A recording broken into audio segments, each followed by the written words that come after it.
Super rap song, అది కూడా మొత్తం విలేజ్ బ్యాక్డ్రాప్లో. మరి ఏం చేయబోతున్నాడో యాదగిరి మనం మార్చి 26వ తారీఖున చూడాల్సిందే. అయితే శ్రీ విష్ణు గారు, మిమ్మల్ని ఒక క్వశ్చన్ అడగచ్చా? ఇంకొక మైక్ ఇవ్వు బాబు. మీరు చదువుకునే రోజుల్లో మీ ఫేవరెట్ సబ్జెక్ట్ ఏంటండి? అన్నీ ఫేవరెట్. ఇంగ్లీష్ సమానంగా అన్ని ఫేవరెట్. కానీ నాకు ఏ వచ్చేవి కాదు. ఓ అలాగా, ఓకే. సో కాలేజ్లో మీరు లేదా స్కూల్లో చేసినటువంటి చిలిపి పని ఏదైనా గుర్తుందా? చిలిపి నేను బాయ్స్ హాస్టల్, అది చిన్నప్పటి నుంచి. అక్కడ చేయకూడదా చిలిపి పనులు? బాయ్స్ చిలిపి అలా కాదండి, అంటే ఏదైనా అల్లరి పనులు ఏమైనా చేశారా? అల్లరి అంటే మ్యాక్సిమం గాడ్ దూక్ సినిమాలకు వెళ్ళటం. ఓకే, అదే అప్పుడు ఇంకా అదే. అప్పట్లో మీరు గోడ దూకి ఏ సినిమాకి వెళ్ళారు? నేను కాలేజీలో ఎక్కువ గాడ్ దూకి నువ్వు నాకు నచ్చావు. Okay okay. సో మీరు కాలేజ్కి వచ్చేసరికల్లా మెరిట్ స్టూడెంట్ అయ్యారా? మెరిట్ ఏనండి, అంటే టాపర్నే. కానీ ఎగ్జామ్స్ రాసేవాడిని కాదు. ఓ అలా, అంటే మీ మైండ్లోనే మీరు టాపర్ అని ఫీల్ అయ్యేవాళ్ళు. బాగా ఎక్కువగా చదువుకునేటువంటి వాళ్ళని చూస్తే మీకు ఏమనిపించేది అసలు మీ క్లాస్లో? జాలేసేది. మీకు ఇష్టమైన టీచర్ ఎవరైనా ఉన్నారా? టీచర్ పీటీ సార్లు బాగా ఇష్టం. ఎందుకంటే అటెండెన్స్ ఇచ్చేవారు, నాకు గ్రౌండ్కి తీసుకెళ్ళి క్రికెట్ ఆడిచ్చేవారు. ఓకే. మిమ్మల్ని ఎప్పుడైనా బెత్తం పట్టుకొని కొట్టిన టీచర్స్ ఎవరైనా ఉన్నారా? పిచ్చి కొట్టేవారు వార్డెన్లు హాస్టల్లో. ఓకే, వాళ్ళు ఇప్పటికి కూడా మీరు గుర్తు చేసుకుంటూ ఉంటారా? పీడకలు ఏమైనా వస్తాయా మీకు? లేదు, ఇప్పటికీ టచ్లో ఉన్నారండి. వాళ్ళ ఇంట్లో ఏ శుభకార్యాలు జరిగిన ఫస్ట్ నన్నే పిలుస్తారు. ఎందుకంటారు? అంటే కాలేజ్ అల్లరే, ఎందుకు పనికిరాడు అనుకున్నారు, పనికొచ్చానని. మీ స్కూల్ డేస్లో మీకు ఏదైనా ప్రత్యేకమైన టాలెంట్ ఉండేదా, లైక్ కల్చరల్ యాక్టివిటీస్లో మీరు పార్టిసిపేట్ చేయడం? డ్రామాటిక్స్ క్లబ్, అదే థియేటర్స్.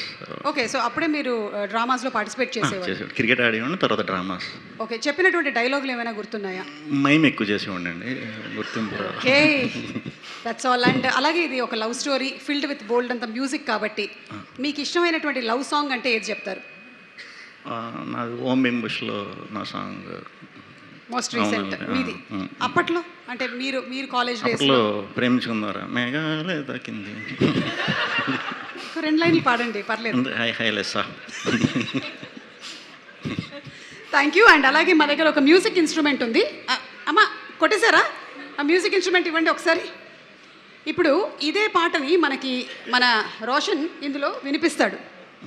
మీరు మీకు ఆ పాట అంటే ఇష్టం.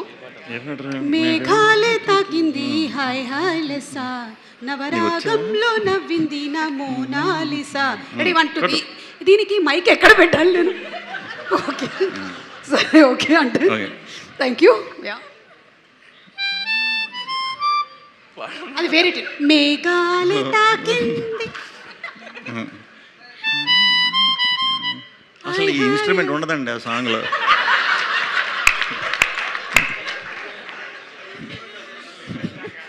ఇది కాదు, వేరే ఇంకొకటి వాయిస్తాడు చూడండి. పుష్పలోంచి ఫీలింగ్ వచ్చిందే ఫీలింగ్, అది వాయించు ఒకసారి. ట్రై చూడు.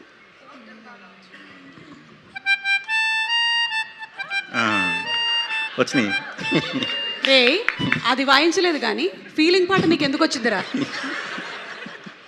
సరే, కోర్టులోని మీ పాట వాయించు. ఓ బాగా ప్రాక్టీస్ చేసినట్టున్నాడు ఇది. రెడీ 1 2 3.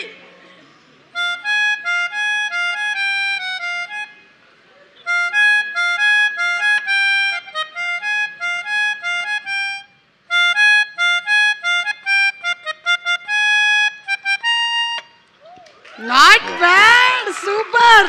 విజయ్ గారు ఇస్ ప్రౌడ్ ఆఫ్ యూ. ఇది మాత్రం నాకు ఒకటి అర్థమైంది సతీష్ గారు, ఈ మ్యూజిక్ ఇన్స్ట్రుమెంట్ వాయించాలి అంటే మనలో గాలి ఉండాలి.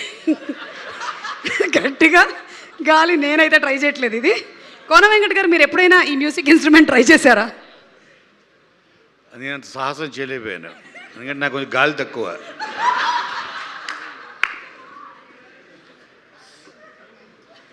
ఓకే, సో ఇదే మ్యూజిక్ ఇన్స్ట్రుమెంట్, ఒకసారి దాన్ని